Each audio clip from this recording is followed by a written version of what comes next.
안녕하십니까? 벌써 6월 중순이 된 것 같고 또 본격적인 여름이 시작된 것 같습니다. 오늘 말씀은 요한복음 8장 21절로 59절입니다. 요절 말씀 31절, 32절 한 목소리 읽겠습니다. 시작. 그러므로 예수께서 자기를 믿은 유대인에게 이르시되 내가 내 말에 가면 참으로 내 제자가 되고 진리를 알지니 진리가 너희를 자유롭게 하리라. 아멘. 화면에 보면은 어느 대학교인가요? 서울에 있는 연세대학교 본관이죠. 연세대학교에 가면은 정문부터 본관까지 큰 길이 이렇게 대로가 나 있는데 그 길을 이제 백양로라 이렇게 붙여 있습니다. 백양로를 걷게 되면은 가장 눈에 띈 것이 이제 무슨 그림인가요? 독수리상이잖아요. 독수리. 큰 독수리상과 또 그 다음 하면 보면은 큰 돌에 새겨진 진리가 너희를 자유케 하리라. 이런 돌비가 있습니다. 이게 연세대학교 이제 교훈인데 오늘 말씀 제목이 진리가 너희를 자유롭게 하리라입니다. 본문 말씀은 예수님이 어떤 분이신가를 분명하게 말씀해 주고 있습니다. 또한 우리가 진리가 무엇이고 자유가 무엇인가를 알고 이런 진리와 자유를 누릴 수 있는 비결이 무엇인가를 가르쳐 주고 있습니다. 이 시간 참된 제자의 삶이 어떠한 것인지 생각해 보고 진리와 자유의 축복을 누리는 귀한 시간이 될 수 있기를 기도합니다. 우리가 지난주 말씀에서 예수님은 가늠하다가 현장에서 잡힌 여인을 용서하시고 돌려보내면서 나는 세상의 빛이니 나를 따르는 자는 어둠에 다니지 않냐고 생명의 빛을 얻으리라 이렇게 말씀하셨습니다. 그러나 예수님을 영접하지 않을 때 그 사람은 어둠 가운데 거할 수밖에 없습니다. 그러면 어둠에 가는 사람들의 결국이 무엇입니까? 그들이 예수님을 믿지 아니하면 어떻게 된다고 말씀하고 계십니까? 21절입니다. 내가 가리니 너희가 나를 찾다가 너희 죄 가운데서 죽겠고 내가 가는 곳에는 너희가 오지 못하리라. 여기서 찾는다는 말의 의미에는 열망하다는 뜻이 담겨 있습니다. 그러니까 이는 예수님을 열심히 찾는다는 뜻입니다. 예수님을 열심히 찾는다면 당연히 축복이 따라야 할 것 같습니다. 성경에 보면은 내게 오는 자는 내가 결코 내쫓지 아니하리라. 구하라 그리하면 너에게 주실 것이요 찾으라 그리하면 찾아낼 것이요 문을 두드리라 그리하면 너희에게 열릴 것이니 라는 약속의 말씀이 있습니다. 그런데 그들이 왜 이렇게 열정적으로 예수님을 찾는데 예수님께서는 죄 가운데 너희가 죽는다고 이렇게 말씀하시는 것입니다. 이런 예수님을 잘못된 동기에서 찾기 때문입니다. 사람이 아무리 예수님께 대한 열심이 있다 해도 그것이 자기 중심적인 소원을 가지고 나올 때 예수님을 만날 수 없고 결국 세상 욕심과 죄 속에서 죽게 된다는 것입니다. 그럼 죄 가운데 죽는다는 것은 무슨 뜻입니까? 우리가 잘 아는 대로 죄는 분리라는 뜻을 갖고 있습니다. 그것은 거룩하신 하나님 생명의 주님으로부터의 분리입니다. 그러니까 죄 가운데서 죽는다는 것은 하나님과 분리되어 죽는다. 하나님과 관계없이 죽는다는 뜻입니다. 하나님을 알지 못하고 하나님을 대적하고 자기 욕심을 따라 일생을 살다가 죽는다는 것입니다. 그리고 그렇게 죽으면 예수님이 계신 곳에 갈 수가 없습니다. 다시 말하면 지옥에 간다는 뜻입니다. 이것이 인간의 한계입니다. 그러면 이 한계가 어디서 오는 것입니까? 23절을 보면 우리는 아래서 났고 세상에 속하였기 때문이라고 했습니다. 다 같이 24절을 한 목소리 읽겠습니다. 24절 시작. 그러므로 내가 너에게 말하기를 너희가 너희 죄 가운데서 죽으리라 했노라. 너희가 만일 내가 그인 줄 믿지 아니하면 너희 죄 가운데서 죽으리라. 누구든 예수님이 그리스도 되신 것을 믿지 않을 때 사람은 죄 가운데 죽을 수밖에 없습니다. 인간은 아담으로부터 이어져 내려온 죄악을 스스로 벗어버릴 수가 없습니다. 인간은 자신을 붙들고 메고 있는 죄의 결박, 사단의 결박을 스스로 끊을 힘이 없습니다. 그래서 죄 가운데서 죽을 수밖에 없습니다. 그러므로 인간의 희망은 오직 예수님 안에만 있는 것입니다. 예수님은 저 높고 높은 하늘에서 거룩하신 하나님의 보좌 우편에 앉아 영원히 영광을 누리실 독생자, 우리의 구주가 되시는데 이분이 시간과 공간을 뛰어넘어서 이 땅에 오셔서 인간이 되셨습니다. 위에 계신 예수님이 이 땅에 오신 것은 바로 죄로 죽을 수밖에 없는 인생들을 구원하시기 위함이었습니다. 그래서 예수님은 이 놀라운 사실을 깨닫지 못하는 유대인들을 보시면서 안타까우셔서 말씀하신 것입니다. 이 말씀을 듣자 그들은 예수님께 내가 누구냐고 물으셨습니다. 그들은 지금까지 예수님께 대한 선입견과 편견을 가지고 있었습니다. 그들은 예수님을 갈릴리 출신 목수의 아들로 생각했으며 그가 결코 메시아 그리스도일 리가 없다고 판단했습니다. 그래서 너희가 만일 내가 그인 줄 믿지 아니하면 너희 죄 가운데서 죽으리라고 예수님께서 말씀하시자 그들은 예수님이 과연 메시아이신가 확인해보고 싶은 생각이 들었습니다. 그럼 예수님은 이런 그들에게 자신을 어떻게 증언하고 계십니까? 25절을 보십시오. 그들이 말하되 내가 누구냐? 예수께서 이르시되 나는 처음부터 너에게 말하여 온 자니라. 예수님은 나는 처음부터 너에게 말하여 온 자니라고 말씀하셨습니다. 예수님은 지금까지 처음부터 일관성 있게 자신이 누구인지를 증언해 오셨습니다. 4장에서 사마리아 여인에게 내가 그로라 하시며 자신이 메시아고 그리스도이심을 증언하셨습니다.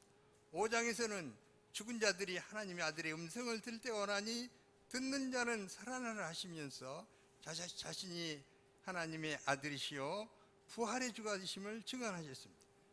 6장에서는 자신을 생명의 떡으로 증언하셨습니다. 7장에서는 목마른 인생들에게 누구든지 목마르거든 내게로 와서 마시라. 나를 믿는 자는 성경에 이른 것 같이 그 배에서 생수의 강이 흘러나오리라 증언하시고, 또한 8장 앞부분에서는 나는 세상의 빛이니라고 증언하셨습니다. 예수님은 처음부터 일관되게 자신을 하나님의 아들이시오 유대인들이 그토록 기다리던 메시아고 그리스도심을 증언하여 오신 것입니다. 그리고 예수님은 자신이 기뻐하는 일을 구하지 않고 항상 하나님이 기뻐하시는 일을 행한다고 말씀하셨습니다. 하나님의 기뻐하시는 뜻을 이루고자 때로는 온 밤을 새워 기도하시고 그분의 뜻에 복종하셨습니다. 하나님의 뜻을 이루기 위해서 죽음의 잔도 기꺼이 받아들이시고 순종하셨습니다.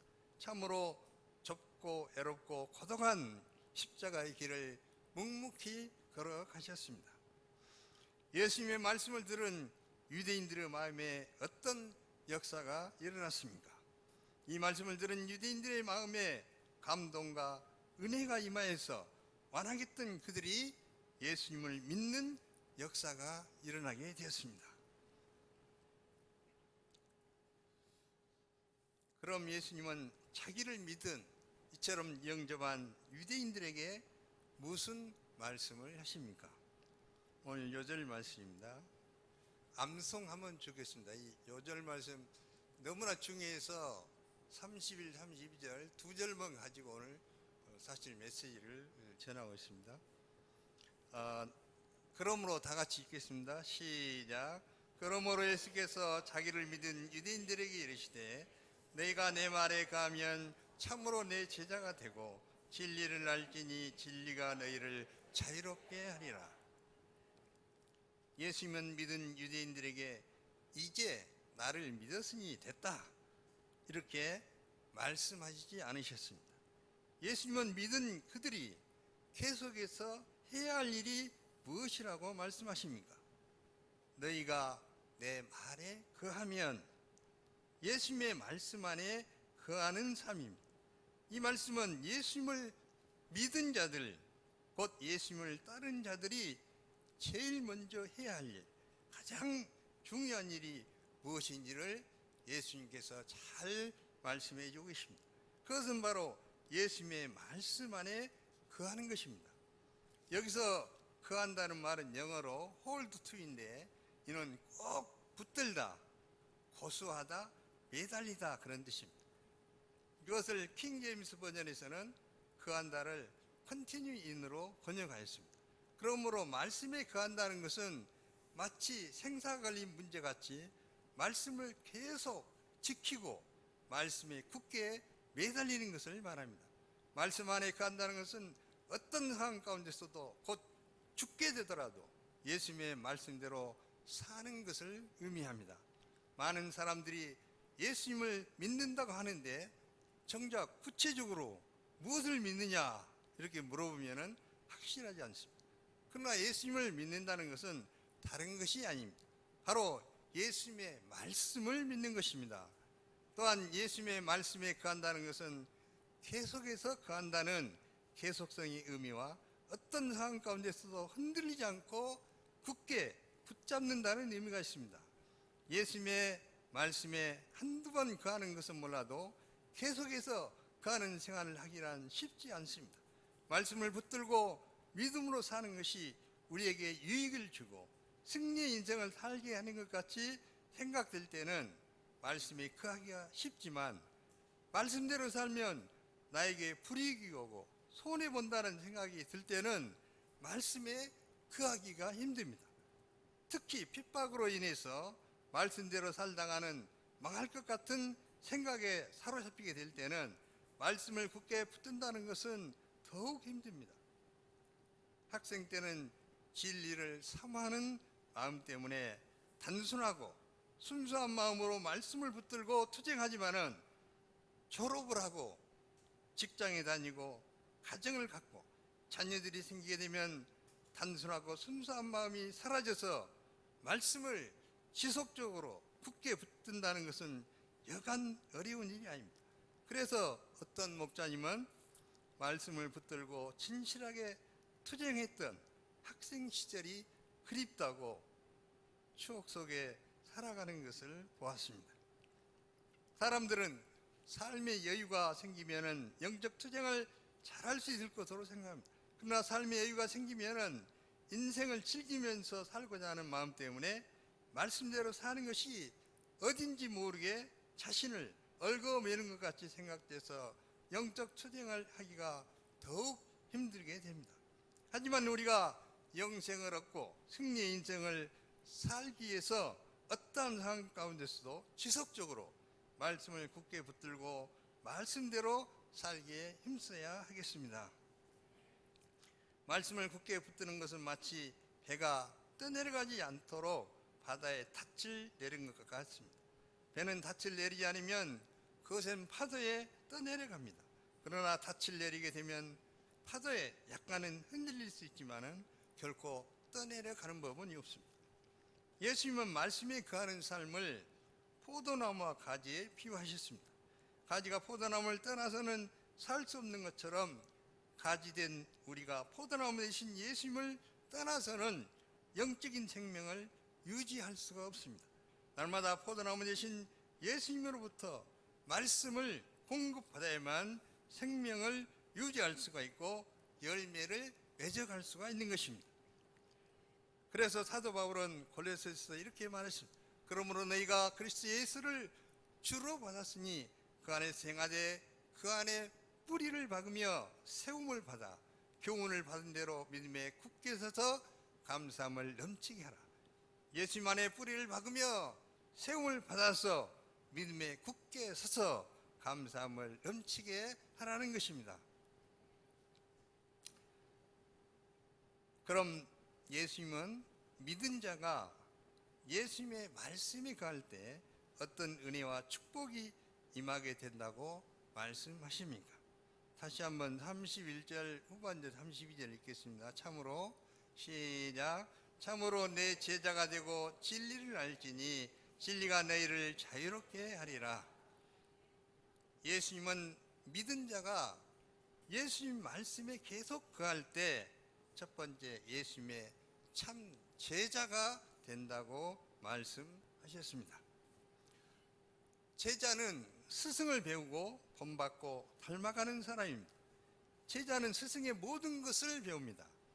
스승의 학문뿐만 아니라 인격과 사상, 심지어는 글씨와 목소리, 제스처까지 배웁니다. 이와 같이 예수님의 참 제자가 된다는 것은 예수님의 전 인격을 본받는 자가 된다는 것입니다. 다시 말하면 예수님의 형상을 본받는 참된 크리스천이 된다는 것입니다. 우리가 예수님의 말씀을 붙들고 그 말씀대로 살고자 애를 쓸 때 우리는 작은 예수, 리틀 지저스가 됩니다. 이때 우리는 어디를 가든지 예수님의 향기를 풍기는 아름다운 인생을 살 수가 있습니다. 세상에는 여러 제자들이 있습니다. 제자 중에는 제자인 척 하는 제자가 있고 진짜 제자가 있습니다. 겉은 제자인데 그 내면은 전혀 변화되지 못하여 스승과 거리가 먼 제자, 즉 말만 제자인 사람, 소위 무늬만 제자인 사람이 있습니다. 교회 예배도 매번 빠지지 않고 성경 공부도 열심히 합니다. 찬송도 아주 잘합니다. 기도도 열심히 합니다. 그런데 말씀에 순종하지는 않습니다. 말씀 공부하고 은혜 받았다고 하는데 도무지 실천이 없습니다. 말씀대로 하자니 귀찮고 또 손해볼 것 같으니까 뒤로 물러나 버립니다. 결정적인 때 순종이 없습니다. 이 경우는 정말 무늬만 제자입니다. 그러나 그의 내면과 삶이 스승과 같이 성장하고 성숙하는 참 제자가 있습니다. 다른 것은 다 부족해도 배운 바 말씀을 실천하는 사람, 어떤 상황 가운데서 말씀에 순종하고자 하는 사람, 이런 사람이 예수님의 참 제자인 것입니다. 예수님의 참 제자는 예수님을 배우고 본받고 닮아가는 사람입니다. 세상 가치관과 다른 지저스 라이프 스타일을 가지고 주와 복음을 위해서 사는 사람입니다. 주님의 말씀을 사랑하고 순종하는 사람입니다. 여기에 제자의 비범한 삶이 있는 것입니다. 하나님은 때가 되면 이런 사람에게 능력을 부어주시고 하나님의 거룩한 사역 가운데 귀하게 사용하실 것입니다. 우리가 예수님의 말씀에 거할 때 둘째 진리를 알게 됩니다. 너희가 내 말에 거하면 참 내 제자 되고 진리를 알지. 이 말씀은 너희가 내 말에 거하면 너희가 진리를 알게 될 것이다, 이런 뜻입니다. 예수님은 너희가 내 말에 거할 때 참 내 제자가 되고 진리를 알게 된다고 말씀하십니다. 진리란 무엇입니까? 진리는 참된 것이 하고 불변하여야 하고 절대적인 것이 합니다. 사람들은 상대적인 시대에 살면서 절대적인 진리는 절대로 없다고 말합니다. 그러나 절대적인 진리는 절대로 있습니다. 진리란 우리를 하나님께로 인도하는 바른 길입니다. 예수님은 진리 그 자체가 되십니다. 그러면 예수님의 진리가 되시는 것입니까? 그것은 예수님만이 우리의 인생을 구원과 죄로부터 구원과 생명과 영생으로 인도해 주시는 유일한 분이 되시기 때문입니다. 세상의 어떤 철학과 이론이나 사상과 교훈이 우리를 죄 문제를 해결해서 구원과 생명으로 인도할 수가 없습니다. 그래서 예수님은 말씀하셨습니다.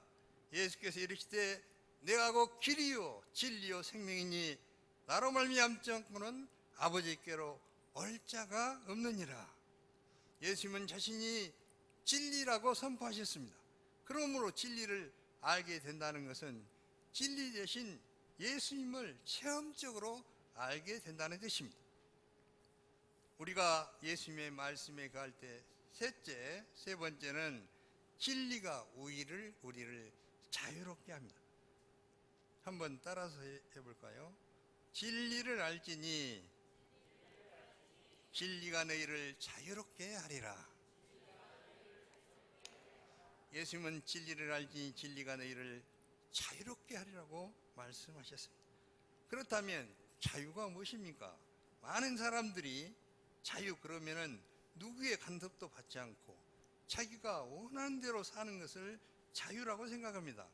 많은 사람들이 자유를 무엇으로부터 자유하며 무엇으로부터 벗어나는 것을 자유라고 생각합니다. 예를 들면 독재자가 있으면 독재로부터 자유해서 이제 민주주의를 이루는 것, 또 공포로부터 자유, 결핍으로부터 자유 등이 그런 것입니다. 인간은 누구나 원하지 않는 억압과 속박과 굴레에서 벗어나서 자유를 누리기를 원합니다. 미국의 독립혁명 지도자인 패트릭 헬리, 우리가 잘 알고 있습니다. 패트릭 헬리는 자유가 아니면 죽음을 달라. 조사 목자님 영어로 뭐라고 한가요? 영어로? 응? 잘 안 들리. 큰 소리로 본토 발음이라 지금 한번 해보는 거 다시 한번 큰 소리로.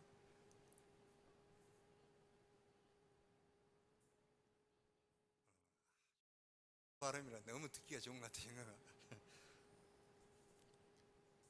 물론 정치적인 자유와 경제적인 자유, 언론의 자유, 표현의 자유도 우리에게 있어서 너무너무 중요합니다.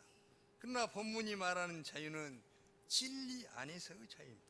다시 말해서 진리 대신 예수님 안에서의 자유를 말하고 있습니다. 그럼 예수님께서 말씀하시는 자유란 구체적으로 무엇을 말하는 것입니까? 성경에는 14,298개의 단어가 사용되고 있는데 이 많은 단어 중에서 가장 중요한 단어 하나만을 선택하라면 두말할 필요 없이 구원이라는 단어입니다. 성경 자체가 구원을 위해서 우리에게 주어진 책이요, 성경의 내용이라는 것은 제 아래에 있는 인간을 향한 하나님의 구원의 역사를 기록한 것이기 때문입니다. 그 중요한 구원을 한마디로 표현하면 이 구원이란 곧 자유라는 뜻입니다. 자유.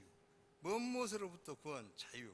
그렇다면 이 경우의 자유란 대체 무엇으로부터 자유를 말하고 있는 것입니까? 성경에서 말하는 자유는 무엇을 말하는 것입니까? 첫째, 죽음으로부터의 자유입니다.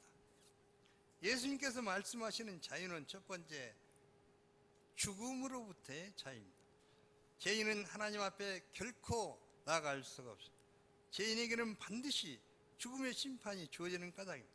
그러나 구원자신 예수 그리스도께서 우리의 죄를 대속해 주셔서 우리는 예수 그리스도 안에서 영원한 생명을 얻었습니다.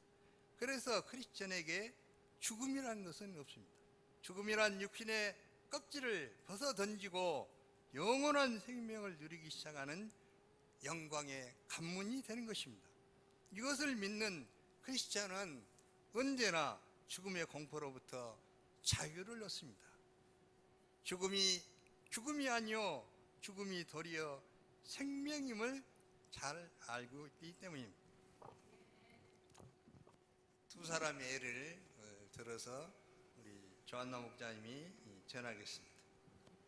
20세기에 가장 커다란 발자취를 남겼던 실존주의 철학자 샤르트르는 1980년 3월에 불란서 파리의 브루세 병원에 폐수종으로 입원했습니다. 그는 한 달 동안을 이 병원에서 발작하며 보냈습니다. 소리를 지르고 찾아온 사람들을 향하여 고함을 치며 절규했습니다. 그러면서도 그는 죽음에 대한 불안과 공포 때문에 자기의 병명이 무엇인지 곁에 있는 아내에게조차 묻지 못했습니다. 그는 현대인에게 깊은 감동을 주었고 자유라는 수많은 수필과 글을 남겼지만 그의 마지막은 실로 비참했습니다. 그는 1980년 4월 16일 입원한 지 한 달 만에 몹시 괴로워하다가 병원에서 세상을 떠났습니다. 죽음으로부터의 자유를 그렇게도 외쳤던 그였지만 진리 되신 예수님을 알지 못했을 때 그는 죽음의 공포에 시달리며 비참한 최후를 마쳤습니다. 반면 독일 고백교회 신학자인 드트리히 본 회퍼는 세계대전 중에 독일의 수용소에서 나치에게 항거하다가 죽음을 맞이했습니다. 어느 날 갑자기 한 간수가 문을 두드리고 들어오는데 그는 직감적으로 이것이 자기의 마지막이라는 것을 알았습니다. 그는 벌떡 일어나 감방에 있던 자기의 동지들에게 이렇게 인사를 했습니다. 동지 여러분, 이제 나에게는 죽음이 왔습니다. 그러나 기억하십시오. 이것은 마지막이 아니라 시작입니다. 주님께서 나를 위해서 예비하신 아버지 집에서 만날 때까지 여러분 안녕히 계십시오. 마지막 인사를 하고 감방을 나서는 그에게서 놀라운 평안과 기쁨이 넘쳐났습니다. 그 감옥에 있었던 사람들은 하나님을 신뢰하는 사람의 마지막 모습을 충격과 감동으로 보았습니다. 본 회퍼는 하나님을 절대적으로 신뢰했기 때문에 진리 안에서 죽음으로부터 자유를 누릴 수 있었습니다. 아멘. 죽음으로부터의 자유가 가장 큰 성경이 말씀하고 있는 자유입니다. 둘째는 예수님께서 말씀하시는 자유는 율법으로부터의 자유를 말하고 있습니다. 율법은 우리로 하여금 모든 율법을 지키도록 요구하고 있습니다.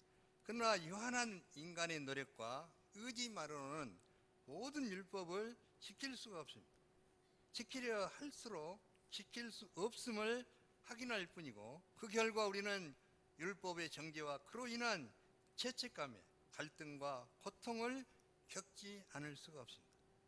그러나 율법과 복음의 차이는 율법은 우리 스스로 율법을 지키도록 우리를 율법 가운데 내버려 두는 데 반해서 복음의 주체이신 예수 그리스도께서는 우리가 당신의 능력을 힘입어서 율법을 안성해 가도록 우리를 도우신다는 데 있습니다. 주님께서 날마다 진리의 빛으로 우리를 바른 길로 인도하실 뿐만 아니라 우리의 중심이 주님을 향해 있는 한 우리의 부족한 부분마저 당신의 의로 채워주셔서 당신 안에서 율법이 완성되게끔 도와준다는 것입니다. 그래서 그분은 우리의 진정한 구원자가 되시고 구원받은 크리스찬은 그분 안에서 모든 율법의 고발과 죄책감으로부터 자유하는 자유인이 될 수가 있는 것입니다. 예수님께서 말씀하시는 자유 세 번째는 모든 상황으로부터의 자유입니다. 세상을 살아가노라면 전혀 예기치 않는 사건을 만나게 됩니다. 그런데 우리의 뜻 혹은 계획과 상반되는 사건을 만날 때마다 우리가 근심하고 걱정하는 이유가 무엇입니까? 나의 구원자신 주님께서 바로 그 사건의 주관자이심을 잊어버리기 때문입니다.